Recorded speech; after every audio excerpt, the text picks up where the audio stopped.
the morning began, as it always did, with the metallic rasp of the loudspeaker. From the crooked pole at the center of the village, the voice of the great leader poured into every home, rattling against the thin walls like an unwelcome intruder.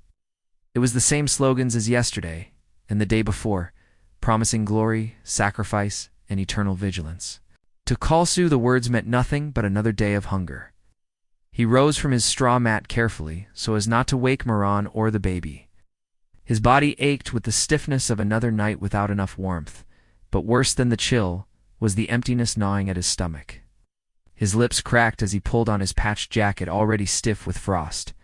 The courtyard outside smelled of smoke and damp earth. Neighbors shuffled toward the cooperative fields, heads down, eyes hollow. No one spoke unless they had to. A careless word, even a complaint about the cold, could be overheard and passed along to the security officers. Ash. That morning's meal was a bowl of watery gruel, more grass than grain. Moran ladled it out with quiet hands, her cheeks drawn, her eyes shadowed. Baby Junho whimpered in her arms, his tiny lips searching for milk she could no longer give. Kalsu tried to smile for his son, bouncing him gently, but his heart fractured at the sound of those hungry cries. He remembered his own father's cries, ragged, gasping during the famine years. He had been a boy then, old enough to understand hunger, but too young to grasp why food was always scarce. His father had wasted away slowly, bones pressing against parchment skin, until one morning he simply did not rise. Kalsu had buried him in frozen earth with his bare hands, a boy made into a gravedigger by necessity. Ow. Now, decades later, he feared the same shadow was reaching for his child. At the fields, the work was endless. Dry soil, frozen stalks, baskets of nothing, yet the quotas never eased. The Korean soldiers watched from a distance, rifles slung across their shoulders, eyes cold. Anyone caught pocketing even a kernel of corn could expect a beating or worse. Kalsu bent his back to the work, his stomach twisting with hunger, his mind drifting to thoughts he dared not say aloud. What if we could leave? What if somewhere beyond that river there was food, warmth, life? That evening, as the villagers huddled in their shacks, a whisper spread. Another family had tried to cross the river. A father, a mother, 2 children. They hadn't made it far. The Korean soldiers dragged them back by their hair and by morning. All 4 were lined up before the village for execution. Kalsu held his son tighter that night, pressing his lips to Junho's fragile forehead. His heart thundered with fear, but inside a dangerous seed began to grow. It whispered of escape, of freedom, of rivers that carried not just water, but hope. The assembly hall stank of damp clothes and fear. Villagers packed themselves onto wooden benches, their breaths rising in thin clouds in the bitter air. At the front, the party secretary stood with a notebook and a smile too wide to be human. Behind him, 2 Korean soldiers waited, rifles at their sides, their boots leaving wet marks on the cracked floorboards. Kalsu sat stiffly, his son bundled in Miran's arms beside him. He knew what was coming. A man had been accused of hoarding food. No one ever hoarded food, there was never enough to hoard. But accusations did not need to be true. They only needed to remind the village that loyalty was tested in public. Comrade Kong, the secretary barked, pointing toward a wiry man in the front row. He has betrayed the benevolence of our leader by hiding food for himself. What do we say to such selfishness? Silence trembled through the room. Then the secretary's gaze swept the crowd, sharp as a knife. His finger landed on Kalsu. You speak. The words froze in his throat. Speak, and condemn a man who is likely innocent. Stay silent, and risk suspicion himself. He saw Kang's wife clutching their daughter, tears brimming in her eyes. He saw Moran's knuckles whitening on Junho's blanket. His heart pounded so loudly he thought it might betray him. He is selfish, Kalsu, forced out, the words tasting of ash. Such men shame us all. The secretary nodded, satisfied. The Korean soldiers moved forward, dragging Kong from his seat. His daughter screamed, clawing at her father's coat, until a rifle butt knocked her to the floor. Kang's eyes met Kalsu's for one brief, searing second, not hatred, not even surprise, but a hollow kind of resignation. Then he was gone, pulled into the night. The hall emptied like a funeral. Outside, the snow swallowed footsteps. Kelsu carried his family home in silence, bile rising in his throat. When the door shut behind them, Miran rounded on him, her voice raw. "You had no choice," she whispered, though her eyes glistened with quiet fury. "But do you know what this makes us? It's the same as them?" Kelsu couldn't answer. He pressed his lips to Junho's forehead instead, but the baby's weak cries only deepened the weight crushing him. The next day, Korean soldiers stormed the market. They overturned baskets of radishes, slapped old women to the ground, and seized anything that looked edible. "Hoarders!" they shouted.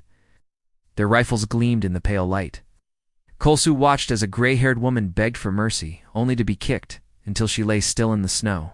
Miran tugged at his sleeve, whispering through clenched teeth, "Don't say a word, please." But silence was a poison. Each day it spread deeper into his chest. He felt it pressing against his ribs as he worked the barren fields, as he listened to his son whimper for milk. At night, the silence became unbearable. He lay awake, staring at the cracked ceiling, and the river came back into his mind, dark, wide, and merciless. A place where silence could be broken, a place where words no longer had a price. The snow outside fell in thin, tired flakes, dusting the roof like ashes. Inside their one-room shack, the air was sharp with cold. A single coal burned weakly in the brazier, its heat barely reaching the edges of the room. Miran wrapped Junho in a threadbare blanket, rocking him slowly. His cries had grown weaker these past weeks, more breath than voice, and that silence terrified Kelsu more than any soldier's rifle. "Listen to me," Kelsu said, crouching beside her. His voice trembled, not from the cold, but from the weight of the words he had been holding inside. "We can't stay here. The boy is starving. You are starving. If we try for the river—" "No." Her answer was sharp, cutting through the room like a blade. She shook her head fiercely, clutching the baby tighter. "You don't know what you're saying." "My cousin tried. They caught her in China and sent her back. No one ever saw her again. Do you want that for us?" Kelsu swallowed hard. He had heard the stories, 2 families dragged back across the border. Children sent to labor camps, adults vanished into prisons where the sun never rose, fear rooted deep in their bones. But the sight of Junho's hollow cheeks was a fear greater still. "Miran," he whispered, his hands trembling as he reached for hers. "If we stay, he dies here. Slow, painful like my father. It's like yours. If we try, at least there's a chance." Her eyes softened just for a moment. She looked down at their son, then back at him. Her lips quivered as though she wanted to believe him, but the terror in her heart chained her tighter than any wall. "What if you're wrong?" she asked, her voice breaking. "What if the river takes him before the Korean soldiers do?" Kelsu had no answer. The truth was, the river could very well be their grave. Yet doing nothing was another kind of death, stretched over days and nights, until there was nothing left but bones. That evening, Miran pulled out something wrapped in cloth from beneath the floorboards. It was a scrap of faded white fabric, frayed at the edges. She placed it into his hand. "My wedding dress," she murmured. "I kept it hidden all these years. If you do this, take it with you. Wrap him in it, so he will know. He was loved." Her shoulders shook, but no tears came. Tears had long ago dried up in her. Kelsu pressed the fabric to his chest, his throat aching with words he could not say. The silence between them was not anger, nor even disagreement. It was love, crushed beneath the unbearable weight of survival. That night, as Junho whimpered faintly in his sleep, Kelsu lay awake, staring into the darkness. His wife beside him, his child between them, and a river waiting somewhere beyond the snow. The village slept uneasily, but Kelsu could not. Hunger gnawed too sharply, and the river kept slipping into his thoughts like a shadow he could not shake. He sat outside in the cold, breath steaming, when a figure emerged from the alley between 2 huts. "Kelsu," the man whispered, glancing over his shoulder. It was Youngnam, a neighbor known more for his sly smile than his hard work. "Hush! Walk with me." Kelsu hesitated. In this village, whispers in the dark were dangerous. Curiosity tugged at him, and he followed. They stopped near the frozen well, out of earshot from prying windows. Yangnam leaned close, his breath reeking of tobacco smuggled from the market. "I know what you've been thinking," he said softly. "The river, crossing, I've heard. There are men who can help." Kalsu's heart lurched. "How do you—" "I listen," Yangnam cut in. "It's what keeps me alive. There are gaps in patrols, a way across, if you're brave enough. But nothing is free. You'll need to pay." Kalsu almost laughed at the absurdity. Pay with what? They barely scraped enough to keep Junho breathing. Still, a spark of hope flickered. Maybe it was possible. But Moran's warnings echoed in his head. Never trust Yangnam. Years ago, he had reported a neighbor for hiding rice. The man had disappeared the next day, leaving his family to starve. Yangnam's eyes gleamed in the moonlight, sharp and hungry, as if measuring how much reward betrayal might earn him. "Think on it," he whispered, slipping back into the shadows. The next morning, the unease grew heavier. Korean soldiers rode into the village on trucks, their boots pounding the earth like drums of doom. A military officer stood before the villagers, his voice booming. "There are rumors," he announced, "that some among you are whispering of escape. Traitors, spies, we will find them." His eyes swept the crowd, pausing just long enough to make every heart stop. Kalsu felt his legs weaken. He looked at Yangnam, who stood with his arms crossed, his face unreadable. Had he already spoken to them? Was this all a trap? That night, Moran clutched his arm so tightly her nails left marks. "Don't even think of talking to him again," she begged. "He will sell you for a handful of rice. Promise me." But promises felt as fragile as the ice on the river. As he lay awake, listening to the Korean soldiers' boots outside, Kalsu understood something with brutal clarity. Betrayal was not a risk, it was a certainty. If he waited too long, someone else would speak his name. The river was no longer just a dream. It was the only chance left before the shadows closed in. For weeks, Kalsu lived with two enemies: hunger in his belly and suspicion in his shadow. Every time a soldier's boots crunched on the frozen path, he feared they had come for him. Every glance from Yangnam felt like a knife pressing against his back. He knew the noose was tightening. The only question was whether he would wait for it or slip away before it closed. So he began to prepare in silence. Each evening, after work in the barren fields, he scavenged scraps: a fistful of corn husks, a heel of stale bread, dried roots from the edge of the forest. He hid them beneath loose boards in the floor, enough to last a day, maybe two. He found strips of cloth to wrap Junho, layering them until the child looked more bundle than boy. Each piece of preparation felt like treason, yet also like a prayer. Miran noticed, of course. One night, as the wind howled through cracks in the walls, she confronted him. "You're planning something," she said, her voice hollow. "You think I don't see? You think I don't know?" Kalsu sat by the brazier, unable to meet her eyes. "I can't watch him waste away," he murmured. "I won't bury my son in frozen ground. Not like my father. It's not like yours."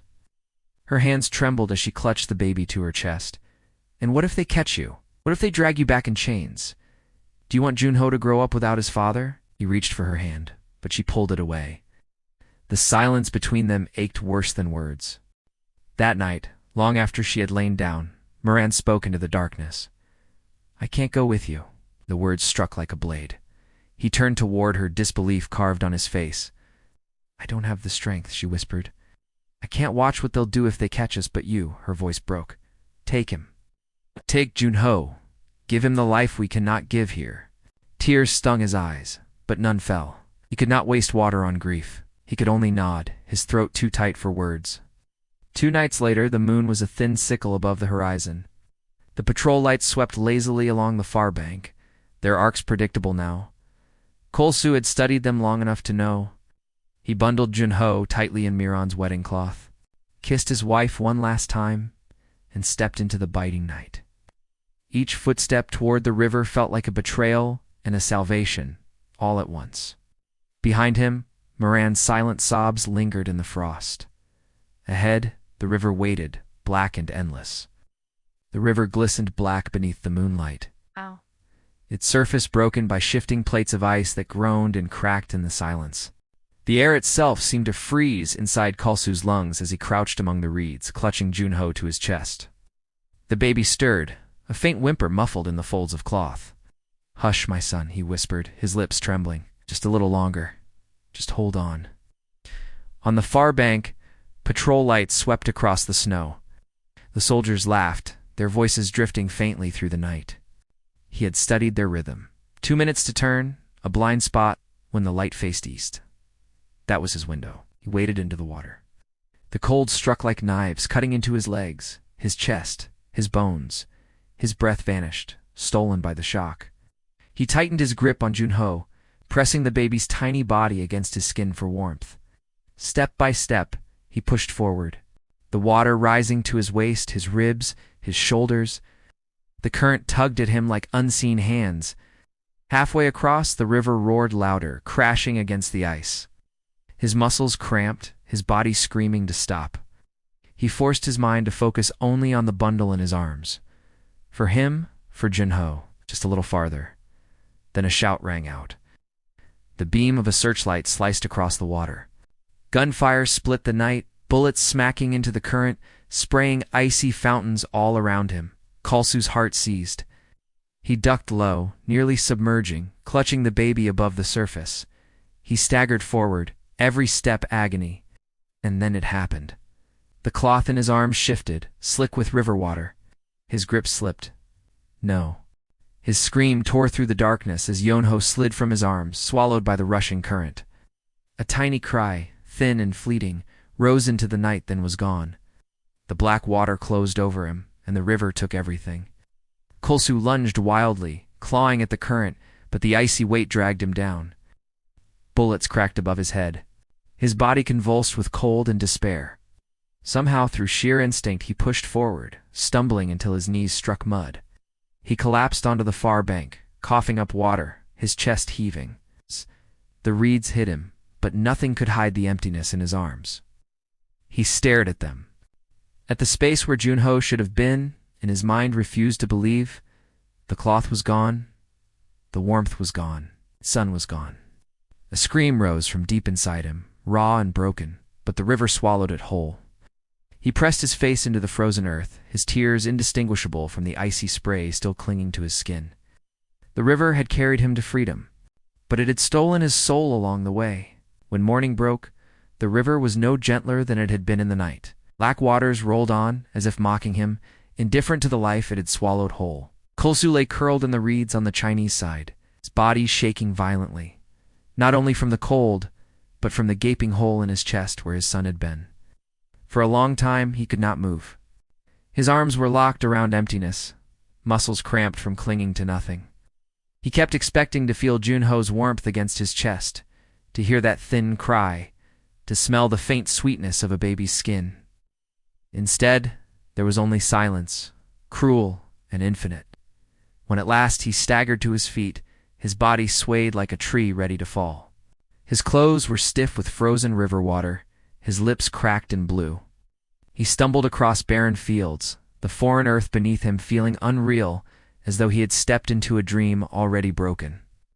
He called his son's name once hoarse, ragged, but the river gave no answer. By nightfall, hunger clawed at his stomach, and his legs nearly gave beneath him.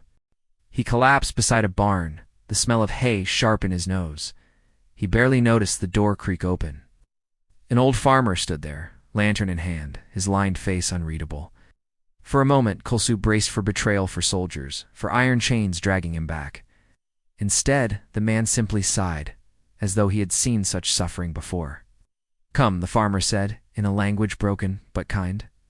He guided Kalsu inside, wrapped him in a wool blanket, and pressed a steaming bowl into his hands. Rice. Real rice. The first grains of plenty Kalsu had tasted in years.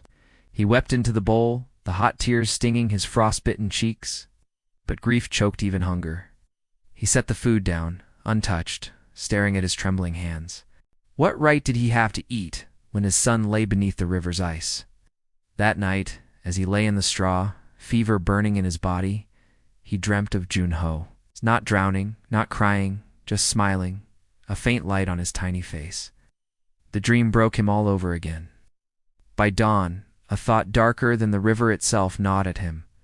Perhaps he should go back, surrender to the soldiers, let them take him. Punishment would be justice. Yet another thought cut through the fog, as faint as a whisper. If he died, his son's life would vanish entirely, as though he had never been. But if he lived, if he carried the story, the truth, then Junho's brief existence would not be erased. With shaking resolve, Kolsu swore through his tears he would survive, not for himself, but so his son's death would not be meaningless. The farmer's kindness could not last forever.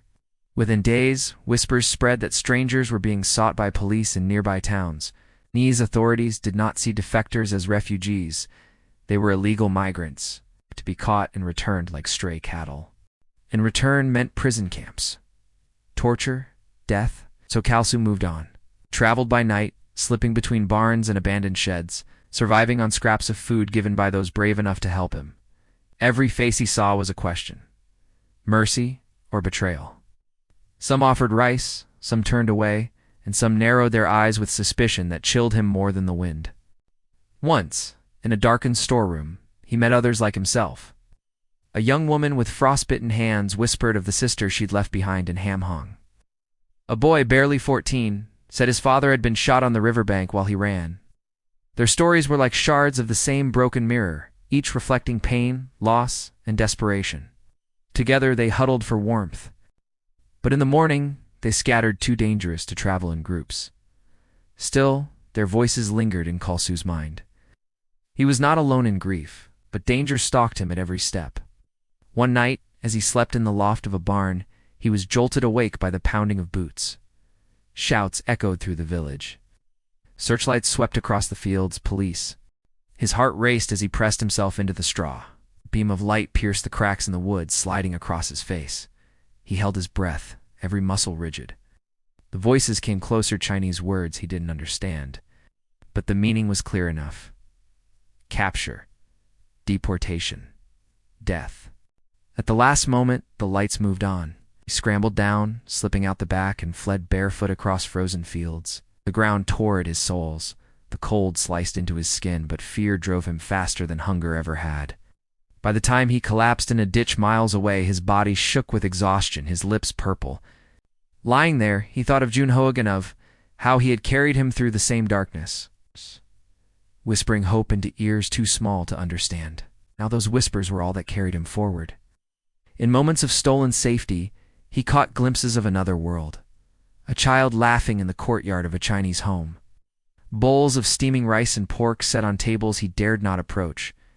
Each sight was a knife twisting in him. This was the life his son should have known. Yet it was also fuel, if he lived long enough to tell the truth of hunger of Korean soldiers. Of rivers that swallowed children, then perhaps the world would listen. Perhaps freedom would mean something beyond survival.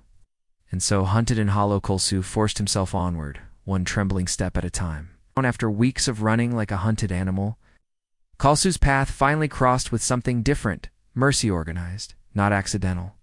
It began with a whisper in a village market. A woman who sold vegetables slipped a note into his palm. A place, a time, a door that would be left unlatched. Fear told him it could be a trap, but desperation told him to follow. That night, beneath a sliver of moon, he slipped through the alleys and found the house. A single lantern glowed faintly in the window. His trembling hand pushed against the wooden door, and it gave way. Inside, warmth, the smell of broth, and faces other defectors like him, their eyes wide with exhaustion, and something rarer. Hope. A man in his 40s, wearing a worn jacket, greeted him softly in accented Korean. "You are safe here for now." Kalsu nearly collapsed from the relief. The house was part of a hidden network run by missionaries and aid workers. Here defectors were fed, clothed, and sheltered until new routes could be arranged. It's that led, eventually, to South Korea. But always the danger hovered. Police raids were constant. Spies infiltrated groups, and betrayal could arrive with the knock of a hand disguised as friendly. Still, for the first time since the river, Kolsu allowed himself to exhale without fear of immediate capture. He shared a mat on the floor with two young men from Pyongyang, who whispered stories deep into the night. They laughed at small things, a memory of a game, a slip of a word in Chinese. The laughter sounded fragile, like glass, but it reminded Kolsu that life still existed beyond grief. One evening, when the others slept, The leader of the safe house gave him paper and a pencil. "Write," the man said gently. "Even if the words never leave this room, let them out." Kalsu stared at the blank page for a long time. Then slowly the words came. It's not about his escape, nor his hunger, nor even the Korean soldiers. He wrote to Moran, to the wife he had left behind, who would never know what had become of their child. His hand shook as he poured everything onto the page. His love, his regret, his failure, his promise. When he finished, the page was wet with tears. He folded it carefully, as though it might one day find her, though he knew it never would. The leader promised him that in time weeks, perhaps months there, would be a chance to leave China. A passage south, a new life. But for Kalsu, freedom was no longer for himself. It was a vow he whispered each night into the dark. "I will live for you, Jinho. I will carry you where the river could not." The flicker of freedom was fragile, yet it was enough to keep him moving forward. The day Kalsu stepped onto South Korean soil, the world seemed unreal. The airport lights were too bright, the buildings too tall, the air too clean. He moved like a ghost, shuttled between officials who asked questions, checked papers, handed him clothes, food, documents. They called him free. But freedom to him felt like standing in a vast room where every echo reminded him of who was not there. The abundance was dizzying. Supermarkets overflowing with rice, meat, fruit. Cafeterias where meals came without rations or fear. For the first time, he ate until his stomach hurt, but afterward, guilt twisted inside him, as though each bite betrayed the son who had starved. At night, he stood by the dormitory window, staring at the bustling streets below, unable to sleep. He heard Junho's cries in the whine of passing buses, saw his tiny face in the reflections of strangers. Freedom had not lifted the weight of loss. It had only made it sharper. Then came the request. Would he speak? Aid workers asked if he would share his story at a gathering of South Koreans, to raise awareness of those still trapped in the North. At first he refused. Words had once condemned a neighbor to death. Words had been poison. But slowly, he realized silence was heavier than speech. Silence was what the regime depended on. When he finally stood before the crowd, his hands trembled. The room was warm, filled with well-dressed faces, but all he saw was the river. His voice cracked as he began, halting, almost ashamed. Yet once the first truth escaped, the rest poured out. He told them of the hunger that hollowed entire villages, of Korean soldiers who beat old women for radishes, of families dragged into the night. He told them of Miran's tears, of the wedding cloth wrapped around his child, of the river's black mouth swallowing Junho whole. His chest heaved. And for a moment he could not go on, but then he saw people weeping openly. Strangers clutching tissues, their hearts breaking with his. In that moment, his grief transformed. His son had lived only a short while, but through his father's words, Junho's voice reached across oceans, across walls, across the silence that had bound them all. Kalsu realized he was no longer speaking just for himself, but for every nameless soul still shackled by hunger and fear. Weeks later, he stood at the banks of the Han River in Seoul. The water here was calm, lit by city lights, a stark contrast to the savage torrent that haunted him. He whispered his son's name into the night air, his voice carried gently by the breeze. It was not farewell. It was a vow for you, my son, for all of them. I will not stop speaking. And though his arms would forever ache with emptiness, his voice became a weapon sharper than silence, a voice for the lost.